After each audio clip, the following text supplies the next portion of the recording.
اعوذ باللہ من الشیطان الرجیم، بسم اللہ الرحمن الرحیم۔ بانسری سے سن کیا حکایت کرتی ہے اور جدائیوں کی کیا شکایت کرتی ہے، کہ جب سے مجھے بنسلی سے کاٹا ہے، میرے نالوں سے مرد و عورت سب روتے ہیں۔ میں ایسا سینہ چاہتی ہوں جو جدائی سے پارا پارا ہو، تاکہ میں عشق کی درد کی تفصیل سناؤں۔ جو کوئی اپنی اصل سے دور ہو جاتا ہے، وہ اپنے وصل کا زمانہ پھر تلاش کرتا ہے۔ میں مجمع میں روئی، خوش و اوقات اور بد احوال لوگوں میں رہی۔ ہر شخص اپنے احوال کے مطابق میرا یار بنا، لیکن میرے اندر سے میرے رازوں کی جستجو نہ کی۔ میرا راز میرے نالوں سے دور نہیں ہے، لیکن آنکھ اور کان میں وہ نور موجود نہیں ہے۔ روح عالم ارواح میں اپنی اصل یعنی ذات حق میں لوٹنے کی مشتاق ہے۔ جو اس راز کو سمجھتا ہے، وہی میرے نالے کی اصل کو بھی سمجھتا ہے۔ بدن روح سے اور روح بدن سے چھپے ہوئے نہیں ہیں، لیکن کسی کے پاس روح کو دیکھنے کا دستور نہیں ہے، یعنی بدن روح کا مشاہدہ نہیں کر سکتا۔ بانسری میں آنے جانے والی ہوا نہیں بلکہ آگ ہے، اور جس میں یہ آگ نہ ہو اس کے لیے موت ہی بہتر ہے۔ عشق کی آگ ہے جو بانسری میں لگی ہوئی ہے، اور مستی اسی جوش عشق کی وجہ سے ہے۔ بانسری اس کی ساتھی ہے جو اپنے یار سے کٹا ہوا ہے۔ اس کے راگوں نے ہمارے دلوں پر پڑے ہوئے پردے پھاڑ دیے ہیں۔ بانسری زہر بھی ہے اور تریاک بھی۔ بانسری خطرناک راستے کی بات کرتی ہے، یعنی مجنوں کے عشق کے قصے بیان کرتی ہے۔ بانسری کی طرح گویا ہم دو منہ رکھتے ہیں۔ ایک منہ اللہ کے لبوں میں چھپا ہوا ہے، جیسے بانسری کا ایک منہ بجانے والے کے منہ میں چھپا ہوتا ہے۔ اسی طرح دوسرے منہ سے جو آواز برآمد ہوتی ہے، دراصل وہ بجانے والے ہی کی ہوتی ہے۔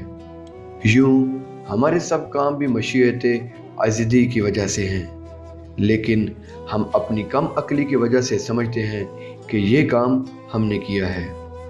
یہ اتنا پڑھنے کے بعد مجھے یہ سمجھ آ رہی ہے کہ ہمارا جسم ایک بانسری کی طرح ہے۔ جس طرح بانسری خود بخود نہیں بجتی، بانسری سے جو آواز آ رہی ہوتی ہے وہ اصل میں بانسری بجانے والے کی ہوتی ہے، اسی طرح ہمارا بدن بھی ایک بانسری کی طرح ہے، جو کہ خود بخود نہیں بج رہا، بلکہ اس کے پیچھے اس کو ایک بجانے والی ہستی موجود ہے، جو اس بانسری کو، اس بدن کو حرکت میں لائے ہوئے ہے۔ اسی طرح اس دنیا میں ہم جو بھی کام کر رہے ہیں، وہ سارے کے سارے خدا کی مرضی سے ہو رہے ہیں، اور یہ ہماری اپنی کم عقلی ہے، یہ ہماری اپنی ناسمجھی ہے، جس کی وجہ سے ہم یہ سمجھتے رہتے ہیں کہ یہ کام ہم نے کیا، وہ کام ہم نے کیا، پر حقیقت میں اس بانسری کو بجانے والے، اس بدن کی بانسری کو بجانے والے ہم نہیں ہیں، بلکہ وہ ذات حق ہے۔ آگے بڑھتا ہوں۔ بانسری کے ظاہری سوراخ سے جو آواز آ رہی ہے، وہ اس سوراخ کی آواز ہے جو بانسری بجانے والے کے منہ میں چھپا ہوا ہے۔ اس کا مطلب یہ ہوا کہ ہمارے جسموں سے جو بھی کام ہو رہے ہیں، جو بھی آواز نکل رہی ہے، جو کچھ بھی ہو رہا ہے، اس سب کے پیچھے اس خدا کی مرضی ہے، کیونکہ بانسری بجانے والے کے بغیر بانسری خود بخود نہیں بج سکتی۔ اسی طرح یہ بدن اس کو حرکت لانے والے کے بغیر حرکت نہیں کر سکتا۔ آگے بڑھتا ہوں۔ ایک منہ روتا ہوا تمہاری جانب ہے، جس نے آسمان میں شور و غل مچایا ہوا ہے، لیکن جسے آنکھ میسر ہے وہ جانتا ہے کہ اس سرے کی آہ و فریاد اسی جانب سے ہے۔ اس دنیا میں جو لوگ عشق کے زیر اثر آہ و فریاد کرتے ہیں، دراصل اس کا منبع ذات الہی ہی ہے۔ اس بانسری کی آواز اس کی پھونکوں کی وجہ سے ہے، مطلب اس بدن سے جو کچھ بھی ہو رہا ہے